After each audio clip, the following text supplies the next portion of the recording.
Back in 1989, Nintendo released the Gameboy, a gray brick that you could use to play games on the go, provided you could actually fit it in your pockets, I guess. Sure, it came with Tetris, one of the most addictive games ever crafted, but Nintendo knew what worked for them in the long term. Super Mario Land was a great way to bring the still young Mario Bros. Formula to the fledgling handheld market, giving players a game that felt familiar to the console games they had played before, while still being a fun and enjoyable game in its own right. Super Mario Land 2's 6 Golden Coins followed in 1992, with charming, detailed graphics, absolutely killer music, areas you could play in any order, and gameplay that felt right at home for Mario fans. It blew its predecessor away.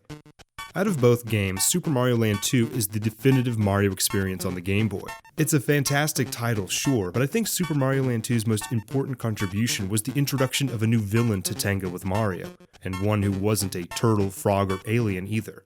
Embracing their inner ne'er-do-wells, Nintendo gave us the gluttonous, greedy, and, well, frankly gross, Wario. Wario contrasts Mario in many ways. He's greedy, ruthless, and really just kind of a jerk. Wario takes advantage of situations that are going to benefit himself. During Super Mario Land, while Mario was out gallivanting around Sarasa Land fighting exploding turtles and alien invaders, Wario was sneaking into Mario's own country to steal his castle. I don't know when Mario would have gotten his own country, but that's what Super Mario Land 2 is all about. Mario kicking Wario out of his nation so Mario can go back to being a good leader, funding public work programs, and building interest in the arts, stamping out resistances, government things. Sure, Super Mario Land 2 is one of the greatest Game Boy games ever made, but Wario just steals the show. Nintendo Power even published some comics featuring Mario and Wario, and a possible backstory of their boyhood antics. Maybe Mario isn't as nice as everybody had thought. By 1994, Wario took over for Bomberman in Wario Blast, traumatized Toad inside Wario's woods, and dropped buckets in Mario and Wario in Japan. And sandwiched around those titles was the next entry in the Super Mario Land series, which Wario would have eventually commandeered and morphed into a series all for himself. The aptly titled Wario Land. Reeling from his defeat in Super Mario Land 2, Wario sets off to get his own palace that's even better than Mario's. Because that'll teach that do-gooder little twerp, right buddy? Oh yeah! To accomplish this, Wario wants to steal a gold statue of Princess Peach that the brown sugar pirates of Kitchen Island have. If he can get that statue before Mario does, and steal the pirates' other treasures at the same time, he'll be able to ransom it all away for a castle of his own.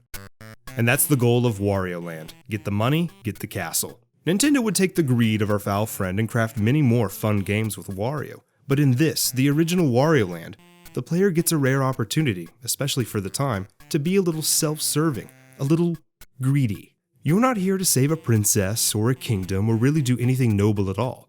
You're here to get some coin, and that's awesome. Because greed?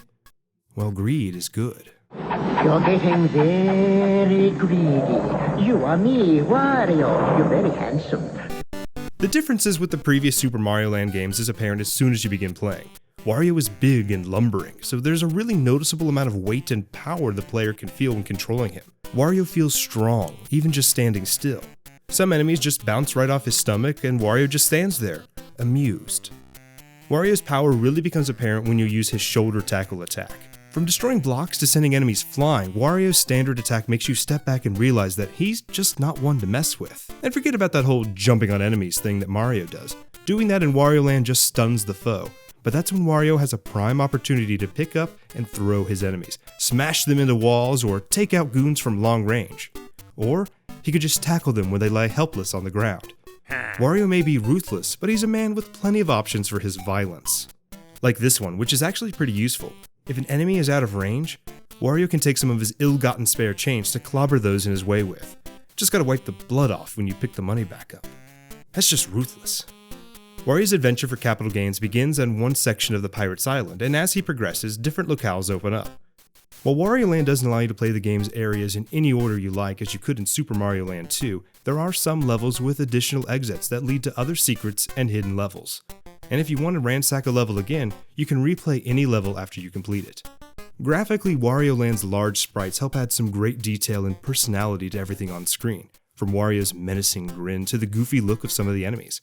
And just like our, hero, the music and tone helps communicate that the game is just a little bit off. The soundtrack sounds so much like Wario to me, and it sounds so off-kilter and weird that almost every tune is instantly memorable. The environments vary a bit as well, with caves, forests, and waterways, to beaches and even a train. Levels are typically pretty long with plenty of obstacles to overcome, and while certain things like blocks and power-ups exist, Wario Land doesn't feel like just a Mario game with a bigger, more weighty character. If you pasted Mario and his abilities into this game, it really just wouldn't translate. Levels are built around what Wario can do, and a slower pace doesn't make you want to clear a level as quickly as you can, but rather it encourages exploration of the surroundings to find hidden pathways and chambers, or even coin-operated checkpoints. At the end of each level, the coins you collect are deposited into a sort of bank. Since Wario's goal here is to fund the purchase of a castle, getting as many coins as you can in each level is essential. But Wario is also after the Brown Sugar Pirate's treasures as well, each hidden away in certain levels. Hunting down each of the treasures is a lot of fun because you'll need to explore the levels to nab each ill-gotten artifact. Like I mentioned before, the design of each level encourages that exploration, and there's a certain exciting feeling I get when I find the key and door to the treasure rooms. Sometimes you might find a treasure room locked toward the end of the level, and it doesn't feel like a chore to backtrack and try to find the key. It's fun and feels so rewarding to see Wario tuck each treasure away. The obstacles and enemies are simple enough to overcome at first, but the challenge ramps up at a nice pace. Chances are you'll just accidentally walk into an enemy spear in the first few levels, but towards the end you'll be moving a lot more carefully to avoid the pirate minions. Just like Mario, Wario shrinks after taking a hit and dies if hit while small, but unlike Mario, being small has its own consequences. While shrunk, Wario loses the ability to perform the body slam.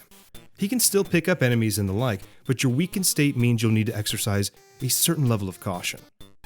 Despite the feeling of weakness when you're Mini Wario, collecting a power-up is thrilling because of how powerful Wario then becomes.